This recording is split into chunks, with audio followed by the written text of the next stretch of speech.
हैदराबादमध्ये सध्या एका महिला पोलीस अधिकाऱ्याची जोरदार चर्चा सुरू आहे. लेडी सिंगम म्हणून ओळख निर्माण करणाऱ्या अधिकाऱ्यांचं नाव आहे सुमती. महिला सुरक्षेसाठी प्रत्यक्ष परिस्थिती जाणून घेण्यासाठी त्यांनी रात्रीच्या वेळेस स्वतः रस्त्यावर उतरून एक विशेष मोहीम राबवली आहे. 1 मे रोजी मलकाजगिरीच्या पहिल्या पोलीस आयुक्त म्हणून पदभार स्वीकारल्यानंतर सुमती यांनी मध्यरात्री 12:30 ते पहाटे 3:30 दरम्यान मोहीम राबवली. साध्या कपड्यांमध्ये एका सामान्य महिलेसारख्या त्या बसस्टॉपवर उभ्या राहिल्या. विशेष म्हणजे त्यांच्यासोबत कोणतीही सुरक्षा कवच नव्हतं आणि त्यांच्यासोबत सहकारी सुद्धा नव्हते.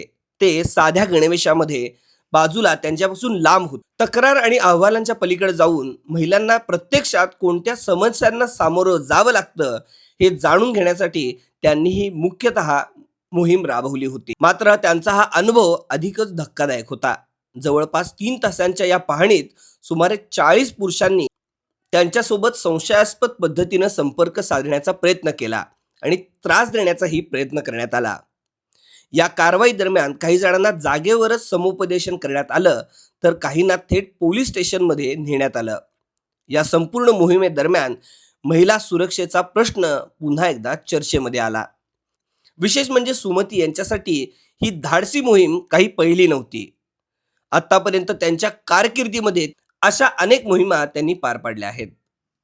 गाझीपेठ रेल्वे स्टेशन परिसरामध्ये सुद्धा उपाधीक्षक म्हणून कार्यरत असताना त्यांनी अशाच पद्धतीची मोहीम अगदी यशस्वी करून दाखवली होती. सुमती यांच्या कारकिर्दीची सुरुवात तितकीच प्रभावशाली राहिली आहे.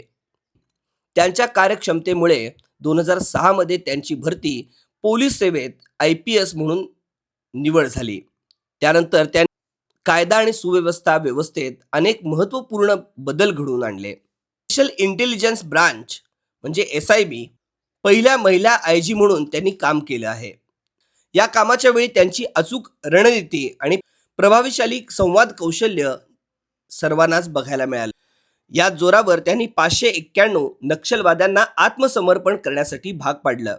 या मोहिमेत अनेक नक्षलवाद्यांचे कमांडर सुद्धा समावेश होते.